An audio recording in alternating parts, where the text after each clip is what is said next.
마태복음 7장 13절에서 10절 말씀입니다. 마태복음 7장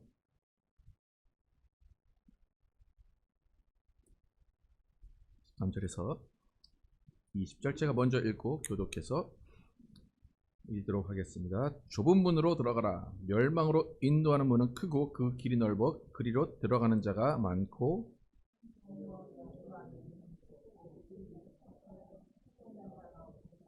거짓 선지자들을 삼가라. 양의 옷을 입고 너희에게 나아오나 속에는 노략질 하는 일이라.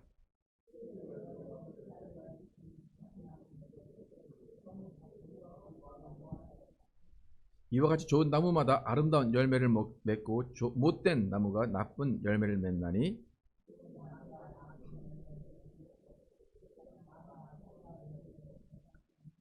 아름다운 열매를 맺지 아니하는 나무마다 찍혀 불에 던져지느니라. 이러므로 그들의 열매로 그들을 알리라. 아멘. 저는 좁은 문과 아름다운 열매라는 제목으로 은혜를 나누겠습니다. 계속해서 예수님의 산상수훈을 이어갑니다. 오늘은 예수님이 문에 대해서 말씀하셨습니다. 여러분, 문이라는 것은 어떤 기능을 가지고 있습니까? 여러분, 문을 어떤 용도로 사용하십니까? 각자의 경험에 따라서 문이 어떤 용도인지 다 다르겠지만 대부분은 문은 어떤 공간을 차단하는 개념, 또 열고 닫는 개념으로 사용이 됩니다. 만약 문의 기능을 실패한다면, 문이 그냥 뻥 뚫려 있다면 문의 의미가 없는 겁니다. 또 문이 열리지를 않는다면 또 그것도 그냥 벽이나 마찬가지입니다. 그러니까 문은 공간을 차단하는 개념도 있고 열릴 땐 열려야 되고 닫힐 땐 닫혀야 됩니다. 그러니까 댐을 지을 때 댐을 튼튼하게만 지으면 되는 것이 아니라 수문을 열고 닫을 수 있도록 그 개방과 폐쇄가 잘 되도록 해야 됩니다. 그러니까 공간을 확실하게 나눌 땐 나누지만 또 들어갈 땐 들어가야 되고 나갈 땐 나올 수 있도록 열리고 닫히는 기능이 잘 되어야 됩니다. 제가 작년에 새로 이사를 했는데 마스터 베드룸에 이제 딱 들어가는데 문을 딱 열고 들어갔어요. 들어가니까 앞에 욕조가 있고 양쪽으로 그 클라짓, 두 클라짓의 문이 있습니다. 그리고 오른쪽에는 샤워 부스가 있고 왼쪽에는 그 두 개의 세면대가 있고 그 옆에 이제 토일렛이라는 변기가 있었습니다. 근데 변기가 있는 곳이 조그만 방, 제가 이렇게 손을 뻗으면 닿을 수 있는 벽이 이렇게 네모난 방으로 되어 있었어요. 근데 아무리 봐도 뭔가 이상해요. 봤더니 문이 달려있지가 않아요. 문이 달려있지 않아가지고 어떻게 쓰나 이제 와이프한테 얘기를 했더니 뭐 그냥 문 안 달고 쓰면 되지 그래요. 제가 원래 문을 달라고 했는데 그러면은 이제 질문을 했어요. 그러면은 당신이 이제 화장실에서 일을 보고 있다면 내가 옷을 갈아입거나 손을 닦을 때는 어떻게 되냐? 못 들어온대요. 네. 그러면 그 마스터 베드룸은 누가 일을 보고 있으면 아무도 못 쓰는 거예요. 왜? 문을 마스터 그 문만 잠궈야 되기 때문에. 근데 저희가 17년 된 집을 샀거든요. 근데 이 문이 어디 있을까 했더니 제가 문을 달고 나서 봤는데 지붕 위에 그 가라지 위에 이제 공간이 있는데 거기에 문이 거기에 떨어져 있더라고요. 그러니까 17년 동안 문을 안 달고 살았던 겁니다. 어떻게 17년 동안 어떻게 문을 안 달고 살았는지는 모르겠지만 그렇게 문이 없는 그 공간에서 이제 일을 보면서 했어요. 그래서 제가 이제 결국에는 제가 문을 달았습니다. 문을 달고 그 앞에다가 선반도 놓고 책도 놓고 막 그러려고 저만의 공간을 만들려고 그렇게 해서 만들었습니다. 그러니까 이제는 화장실을 봐도 제가 옷을 갈아입거나 누가 들어와도 손을 쓸 수 있는 그런 공간으로 바뀌었습니다. 그러니까 문 하나 때문에 다른 공간이 사용할 수 있는 공간으로 바뀌었습니다. 그러니까 들어올 때와 못 들어올 때를 공간을 구별하는 기능이 문입니다. 지금 예수님께서 천국을 말씀하시는데 천국에 뭐가 있대요? 문이 있다고 합니다. 문이 있을 필요가 있을까? 근데 천국엔 문이 있대요. 그리고 그 문은 좁다 말씀하십니다. 사실 문을 이해하자면 여러분 이 문 몇 명이 들어오면 딱 맞을 것 같습니까? 한 명? 두 명 들어가면 어떻게 될 것 같습니까? 둘 다 들어갑니까? 못 들어갑니까? 둘 다 못 들어가겠죠? 껴서 넘어지겠죠? 네. 예수님이 왜 좁다라는 말을 하시고 다른 길은 넓고 문은 넓다, 이렇게 좁다와 넓다의 의미를 말씀하셨을까? 사실 문은 좁고 넓고의 문제가 아니라 몇 명이 들어가느냐의 문제예요. 아무리 100명이 들어가는 큰 문이 있어도 한 명 들어가는 거에 한 명만 왔다 갔다 한다면 큰 문은 별로 의미가 없습니다. 만약에 100명이 딱 있어요. 100명이 이 문으로 들어오거나 100명이 들어갈 수 있는 큰 문으로 들어가거나 뭐의 차이일까요? 시간의 차이입니다. 100명이 이 문으로 들어오려면 100명이 줄 서면 돼요. 이렇게 줄 서면 돼요. 그죠? 근데 만약에 100명이 한꺼번에 들어갈 수 있는 문이 있다면 이렇게가 아니라 이렇게 줄 서서 한꺼번에 들어가면 됩니다. 그러니까 들어가는 거에는 문제가 없는 겁니다. 근데 예수님은 왜 좁은 문, 넓은 문을 말씀을 하셨을까? 예수님이 이 표현을 하신 거에 대한 이해를 잘 하셔야 돼요. 우리가 대부분 아까 찬양도 했지만 좁은 문이다 하면은 생각나는 게 뭡니까? 힘들고 고난이고 핍박이고 어렵다라는 겁니다. 여러분 이문 들어오실 때 어려우셨습니까? 고난 가운데 오셨습니까? 어떻습니까? 넓은 길이라고 해서 그 길이 과연 편하고 쉽게 들어갈 수 있는 그 길일까? 그러니까 예수님이 좁다라고 말씀하신 의미는 뭐냐면 고난이다, 괴롭다, 힘들다의 의미가 아니라 누구를 데리고 들어갈 수 없다는 거예요. 혼자 들어가야 된다는 거예요. 그리고 들어갈 때 절차, 반드시 기준이 있다는 겁니다. 여러분이 가장 쉽게 이해할 수 있도록 제가 설명해 드리면, 여러분 이 미국 입국 심사 좁은 문입니까? 넓은 문입니까? 좁은 문이죠. 그 문이 있습니까? 문이 없어요. 그죠? 근데 시민권이 없는 사람이 미국에 들어오려면 가장 떨릴 때가 언제입니까? 미국 입국 심사할 때입니다. 뭐 죄 지은 것도 없는데 괜히 불안합니다. 그죠? 그렇다면 미국 시민권자에게는 입국 심사가 좁은 문입니까? 넓은 문입니까? 넓은 문이죠. 그죠? 시민권만 갖고 있으면 그 문은 아예 있지도 않은 문처럼 생각이 듭니다. 그러니까 좁은 문이라는 것은 뭐 칸막이가 있고 없고 그 문의 크기가 크고 작고 그 문제가 아니라 누군가를 데리고 함께 갈 수 없고 그 문 앞에서는 심사가 이루어진다는 것입니다. 또 입국 심사는 누군가를 만나는 것에 따라 달라지기 때문에 누군가에 의한, 그 사람에 의한 기준으로 그 문을 들어갈 수 있기 때문에 좁은 문입니다. 그럼 예수님이 좁은 문으로 들어가라 라고 말씀하신 것은 뭐냐면 어떤 기준, 예수님 말씀하신 기준이 있다는 겁니다. 누가복음 13장 24절 함께 읽어보겠습니다. 시작. 좁은 문으로 들어가기를 힘쓰라. 내가 너에게 이르노니 들어가기를 구하여도 못하는 자가 많으니라.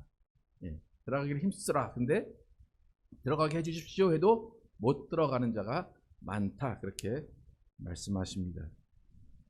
무슨 말이냐면 좁은 문까지 둘이 같이 손잡고 가도 얘 좀 들여보내 주십시오 해도 못 들어가는 자가 많다라는 것입니다. 그러니까 좁은 문에 대한 그 개념이 뭐 피 흘려야 들어간다, 뭐 고난을 받아야 들어간다, 그런 의미가 아니라 좁은 문의 기능은 고난이 아니라 아무나 들어갈 수 없다는 겁니다. 요청을 해도 들어갈 수 없기 때문에 좁은 문입니다. 그러니까 내가 들어갈 수 있다라는 확신이 있어도 들어가지 못합니다. 쟤는 들어갈 수 있을 거야 라고 데려가도 못 들어갈 수 있는 것이 좁은 문입니다. 오늘 본문 이어서 나오는 내용이 있는데 원래는 그 이어지는 내용인데 제가 읽지는 않았는데 오늘 본문 바로 후에 좁은 문이 어떤 기능을 하는가, 좁은 문에 누가 들어갈 수 있는가, 누가 들어가지 못하는가에 대해서 확실하게 예수님이 말씀해 주십니다. 21절에서 23절 함께 읽어보겠습니다. 시작. 나더러 주여 주여 하는 자마다 다 천국에 들어갈 것이 아니요 다만 하늘에 계신 내 아버지의 뜻대로 행하는 자라야 들어가리라. 그날에 많은 사람이 나더러 이르되 주여 주여 우리가 주의 이름으로 선지자 노릇하며 주의 이름으로 귀신을 쫓아내며 주의 이름으로 많은 권능을 행하지 아니하였나이까 하리니 그때 내가 그들에게 밝히 말하되 내가 너희를 도무지 알지 못하니 불법을 행하는 자들아 내게서 떠나가라 하리라. 분명히 이 사람은 내가 천국에 들어갈 수 있을 거라고 당당하게 갔습니다. 귀신도 쫓아냈고 권능도 행했습니다. 사람들이 나를 많이 따랐습니다. 그런데 예수님 뭐라고 그래요? 나는 너를 도무지 모른다. 불법을 행했다. 이 사람이 다른 이름을 부른 게 아니라 주여 주여를 불렀어요. 예수님 불렀고 그 예수 이름으로 귀신이 쫓아졌고 모든 권능이 예수 이름으로 일어났습니다. 그럼에도 불구하고 예수님은 불법을 행했다라고 말씀하십니다. 그러니까 이 땅에서 아무리 장례식에서 천국 가신 누구누구 써놔도 하나님 보시기에 예수님 보시기에 이 사람 불법이다 하면 천국을 못 들어간다는 겁니다. 예수님께서 주인 되시는 우리의 주인 된 예수님께서 주여 주여 하니까 주인 되신 예수님께서 불법을 행하는 선지자 거짓 선지자라고 한다면 그 사람은 천국에 들어갈 수가 없습니다. 그렇다면 그렇게 좁은 문, 들어가기 힘든 문, 구해도 들어가지 못하는 그 문은 어떻게 들어갈 것인가? 오늘 본문 15절에서 20절 다시 한번 읽어보겠습니다. 15절에서 20절 시작. 양의 옷을 입고 너에게 나오나 속에는 노략질하는 일이라. 그들의 열매로 그들을 알지니 가시나무에서 포도를 또는 엉겅퀴에서 무화과를 따겠느냐. 이와 같이 좋은 나무마다 아름다운 열매를 맺고 못된 나무가 나쁜 열매를 맺나니 좋은 나무가 나쁜 열매를 맺을 수 없고 못된 나무가 아름다운 열매를 맺을 수 없느니라. 아름다운 열매를 맺지 아니하는 나무마다 찍혀 불에 던져지느니라. 이러므로 그들의 열매로 그들을 알리라. 거짓 선지자도 아무리 귀신을 쫓고 권능을 행해도 들어가지 못하는 곳인데 예수님은 어떻게 하면 들어갈 수 있다고 말씀하십니까? 뭘 보신다고 합니까? 그들의 열매, 특히 열매 중에 아름다운 열매를 예수님께 제시하면 들어갈 수 있다는 겁니다. 조금 전에 거짓 선지자들도 자신 나름대로는 열매라고 생각했을 것입니다. 귀신을 쫓는 권능, 이거 열매 아닙니까? 병자를 낫게 하는 권능, 열매 아닙니까?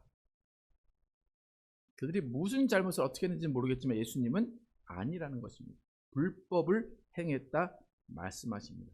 그러니까 천국과는 전혀 상관없는 열매를 맺었다는 것입니다. 여러분 제가 계속 열매라고 얘기하는데 여러분 한국 기독교 안에 열매라는 것에 대한 정의가 너무 편협하게 되어 있는 것 같습니다. 여러분 제가 질문을 하겠습니다. 여러분 아마 신앙생활 20-30년 되신 분하고 믿은 지 얼마 안 되신 분하고 열매에 관한 개념이 좀 다를 수도 있는데 여러분 이러므로 그들의 열매로 그들을 알리라. 이 열매는 뭡니까? 어떤 것을 예수님이 보실 것 같습니까? 나중에 좁은 문 앞에 딱 섰는데 야 열매를 보여줘라. 근데 여러분이 생각하는 여러분이 내야 할 제시해야 할 것 같은 열매는 뭐라고 생각하십니까? 30년 다니셨나요? 예, 그죠? 예. 우리는 대부분 전도로 생각합니다. 잃어버린 한 영혼이 열매라고 생각을 합니다. 그러니까 이 말은 무슨 말입니까? 나가 열매입니까? 다른 사람들이 열매입니까? 한국 기독교가 그렇게 열매를 얘기합니다.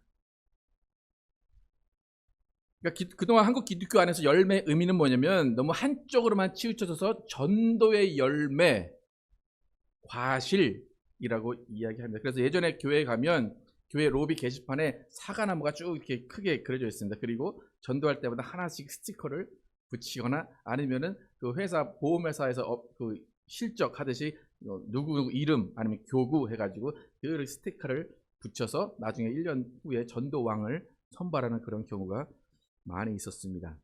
그리고 뭐 1년에 한 번씩 새생명 축제나 전도 축제를 해서 새 신자를 데려와라 그렇게 해가지고 그것을 열매라고 말을 했습니다. 전도나 전도대회가 틀렸다. 그것이 아니라 그 전도가 열매라고만 생각했기 때문에 나는 열매가 아니라는 그런 생각이 은연중에 있습니다. 정작 예수님이 강조하시고 원하시는 열매는 내 자신의 변화이고 내 입의 변화이고 내 행동의 변화이고 내 삶의 변화입니다. 그럼 거짓 선지자들이 얼마나 열매가 많을까요? 한국 교회에서 가장 그 단일 교회를 보면 가장 인원이 많은 교회가 어딜까요? 순복음보다 더 많은 교회가 어딜까요? 신천지입니다. 여러분 신천지에서 그 사람들이 하는 행동 다 예수 이름으로 합니다. 그죠? 주여 주여 합니다. 그리고 과연 신천지에 있는 모든 사람들이 구원을 못 받을까요?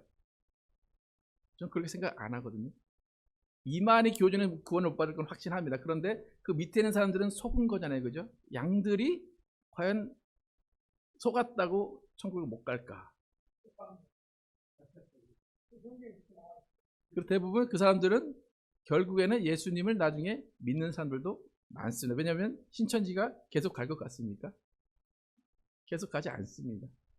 이단들이 계속 갈 수가 없습니다. 그러니까 그 사람들은 결국 예수님을 믿던 사람들이기 때문에 교회를 찾아가게 됩니다. 예수님께서 거짓 선지자를 말씀하실 때 열매로 보면 그 사람들이 가장 천국의 1등으로 들어가야 됩니다. 그런데 그렇지 못하다는 겁니다. 열매가 만약에 내가 아니라 다른 사람이다 라고 한다면 예수님이 이 말을 왜 하셨을까? 그러니까 거짓 선지자들의 증거는 그거예요. 많은 사람이 나를 쫓아오지 않았습니까? 예수님. 내가 예수 이름으로 쫓지 않았습니까? 그런데 그것을 예수님은 열매라고 보지 않으신다는 겁니다. 산상수훈에도 똑같은 말씀을 예수님이 산상수훈에서 똑같은 말씀을 누가복음에서도 증거하고 있는데 누가복음에서 어떻게 말하는지 한번 보도록 하겠습니다. 누가복음 6장 43절 45절 보겠습니다. 시작. 못된 열매 맺는 좋은 나무가 없고 또 좋은 열매 맺는 못된 나무가 없느니라. 나무는 각각 그 열매로 아나니 가시나무에서 무화과를 또는 찔레에서 포도를 따지 못하느니라. 선한 사람은 마음에 쌓은 선에서 선을 내고 악한 자는 그 쌓은 악에서 악을 내나니 이는 마음에 가득한 것을 입으로 말함이라. 똑같은 내용이 산상수훈인데 예수님이 말씀하신 내용이 조금 다르게 나옵니다. 좋은 열매, 나쁜 열매 다 나오는데 45절에 뭐라고 말합니까? 선한 사람은 마음에 쌓은 선에서 선을 내고 악한 자는 그 쌓은 악에서 악을 내나니 이는 마음에 가득한 것으로 입으로 말함이니라. 그러니까 예수님은 절대 전도에 관한 말씀을 하지 않으십니다. 열매가 다른 영혼이다 라는 말씀을 하지 않으십니다. 예수님이 원하시는 열매는 뭐냐면 내 마음에 선한 것을 쌓는 열매입니다. 그러니까 좁은 문이라는 것은 뭐냐면 다른 사람을 들여보내는 것이 아니에요. 내가 너를 전도해서 좁은 문을 들여보내줄게. 그것도 아니고 내가 너 때문에 좁은 문에 들어갈 수 있어. 그것도 아닙니다. 좁은 문은 열매로 보는데 그 열매는 나 자신의 변화, 선한 마음으로 입에서 선한 말이 나올 때 그것을 예수님은 열매라고 판단하십니다. 그럼 마음에 짐을 더셨습니까? 전도 안 해도 된다? 제가 그런 말인 것 같습니까? 제가 그런 말 할 것 같습니까? 그럼 전도 좀 하십시오. 네, 전도 하셔야 됩니다. 네. 전도하는데 그것을 열매다라고 착각해서 내 변화를 소홀히 하지 말라는 겁니다. 네. 예수님이 원하시는 아름다운 열매는 나예요. 나. 전도 아무리 해도 그 열매 하나님이 뭐라고 말씀하시는가? 불법을 행하는 자여라고 볼 수도 있다는 겁니다. 너는 변하지 않았는데 왜? 너는 뭐 했느냐 그겁니다. 나의 변화입니다. 여러분 귀신 못 쫓으면 천국 못 갈까요? 병 못 고치면 천국 못 갈까요? 아닙니다. 이 땅에서 다 하면 좋죠. 하면 좋은데 하나님께서 원하시는 가장 예수님이 원하시는 첫 번째 열매는 여러분의 변화입니다. 고린도전서 9장 27절 함께 보겠습니다. 고린도전서 9장 27절 시작. 내가 내 몸을 쳐 복종하게 함은 내가 남에게 전파한 후에 자신이 도리어 버림을 당할까 두려워함이로다. 바울이 누구의 몸을 친다고 합니까? 내 몸을 쳐 복종하는 거예요. 바울도 만약 그렇게 남에게 전파를 다 하고 세계의 복음을 전파하는 시작을 했음에도 불구하고 자신이 변화하지 못했다면 그도 스스로 버림을 당할까 두려워했다는 것입니다. 여러분, 거짓 선지자는 여러분의 삶의 변화에 관심이 없습니다. 거짓 선지자는 자기의 배를 불리기 바쁩니다. 이 성전을 채우라 하는 것에 바쁩니다. 그저 와서 신나게 흔들고 신나게 즐기다 가십시오. 당신의 삶에서 예수가 드러나든지 그것은 알아서 하십시오 라고 하는 것이 거짓 선지자입니다. 그럼 거짓 선지자는 좁은 문으로 들어가게 하지 못합니다. 때로는 목사도 여러분을 좁은 문으로 들어가게 해주지 못합니다. 좁은 문으로 들어가게 해준 것은 오로지 예수님이 보시기에 아름다운 열매입니다. 바울은 예수 이름을 부르는 자가 구원을 얻으리라. 부르기만 하면 되는 것처럼 바울이 얘기했기 때문에 우리는 부르기만 하면 된다고 알고 있지만, 우리가 예수 이름을 부르는 것이 중요한 것이 아니라 예수님께서 말씀하셨듯이 아버지 뜻대로 행하는 자라야 천국에 들어간다라고 말합니다. 제가 항상 하는 말이지만 우리 예수님의 말씀을 되게 압니다. 그건 절대로 그럴 일이 없을 거라고 믿어요. 예수 이름만 부르면 되지 왜 아버지 뜻대로 행하는 자가 천국에 갈 수 있습니까? 라고 우리는 항상 예수님의 말씀에 반대로 할 때가 많이 있습니다. 예수님께서 주여 주여 하는 자마다 들어가는 게 아니라고 하셨는데 그 의미가 또 무엇인가? 요한복음 10장 9절 함께 읽어보겠습니다. 요한복음 10장 9절 시작. 내가 문이니 누구든지 나로 말미암아 들어가면 구원을 받고 또는 들어가며 나오며 꼴을 얻으리라. 나로 말미암아. 이 말미암아라는 게 되게 범위가 되게 넓죠, 그죠? 네. 나로 말미암아라는 것은 예수를 부르는 것도 있고 믿는 것도 있고 예수님의 기준에 맞아야 되는 겁니다. 우리가 아까 제가 말씀해드렸듯이 입국 심사에서 누구를 만나냐에 따라서 들어갈 수도 있고 못 들어갈 수도 있듯이 나로 말미암아 예수님이 정한 기준에 의해서 예수님이 들어가라면 들어가는 것이고 예수님이 안 된다 하면 안 된다는 것입니다.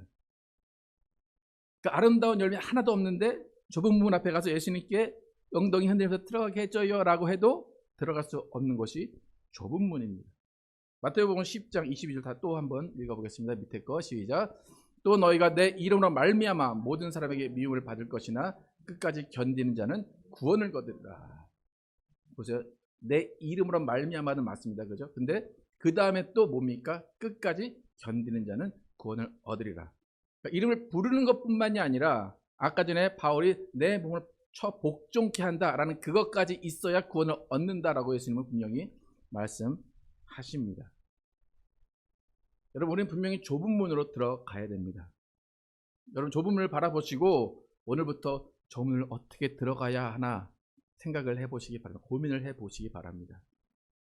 이미 들어갔다고 생각하시는 분도 있을 겁니다. 그죠? 네.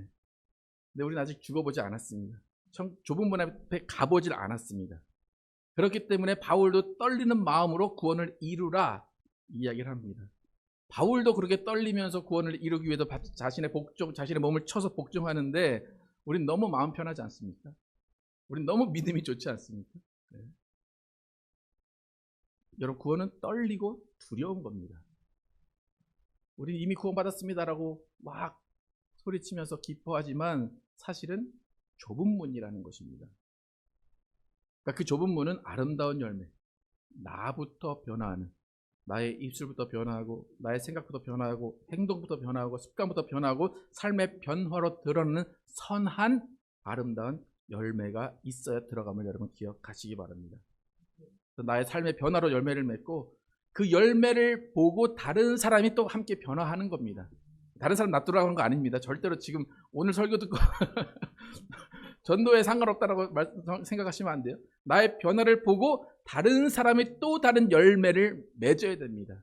그것도 그 사람이 할 일입니다. 왜냐하면 좁은 문이기 때문에. 내가 전도했는데 왜 저 사람은 천국 못 가요? 그게 아니라 네가 전도해서도 그 사람이 아름다운 열매를 맺어야 좁은 문으로 들어간다는 것이 예수님의 설명입니다. 여러분, 우리는 말씀으로 우리를 돌아봐야 됩니다. 성령으로 나를 점검해야 됩니다.